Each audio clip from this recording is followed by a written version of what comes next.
Ngathi ke ithuba elikahle kakhulu leli lokuthi ngisukume ngisho ukuthi I 100% support Comrade SG uNomvalo kwi statement asenzile in relation to our foreign policy on the illegal migrants okufikeni kwabantu base-Africa ngokungenamvumo eSouth Africa.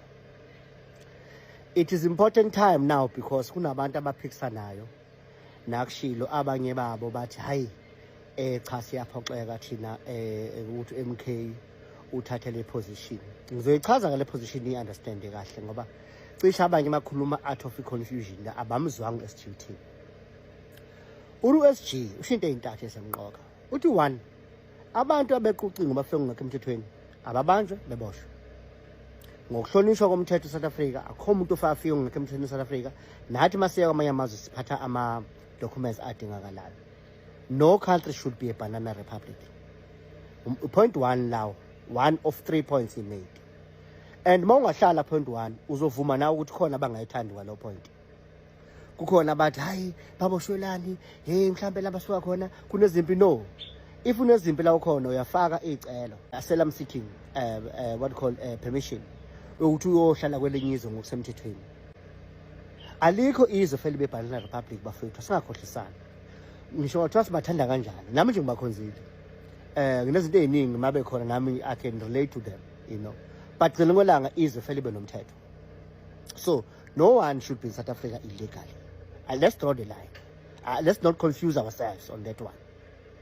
2, what he says kodwa labo abala ngokusemthethweni, which means ama documents banawo bangena beqe border through border gate.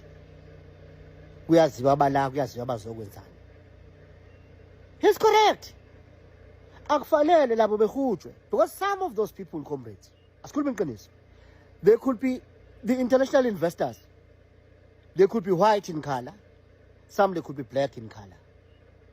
Beke ngokusemthethweni baziwa bazoqala amabhizinisi eSouth Africa asemthethweni bazoqasha abantu becreate imisebenzi or bazohlala beyiphilele leso sikhathi bazohlala bese bebuyela emazweni abo.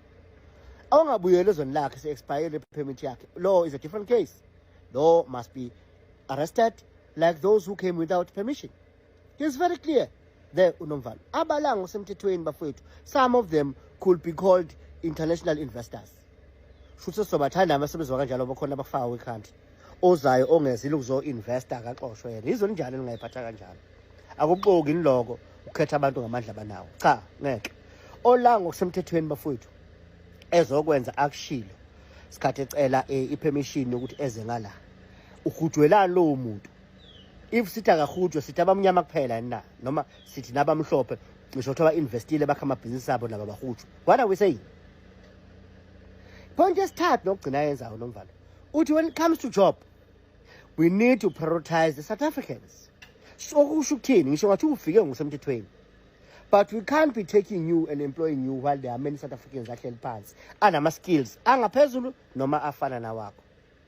We can't be doing that. We only employ them when they are providing lokuthiwa banama special skills, you know, esingenawo noma esinawo kodwa ayingcosana kodwa futhi akekho eSouth Africa ongaqashiwe nalawo ma skills.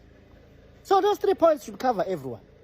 And that's why I'm saying I find what he has stated very well balanced, comprehensive and considerate. Ngongekho emthethweni ababoshwe, abalanga basemthethweni abangaboshwa, abayeke benze ibhizinisi abashilo bazolenza.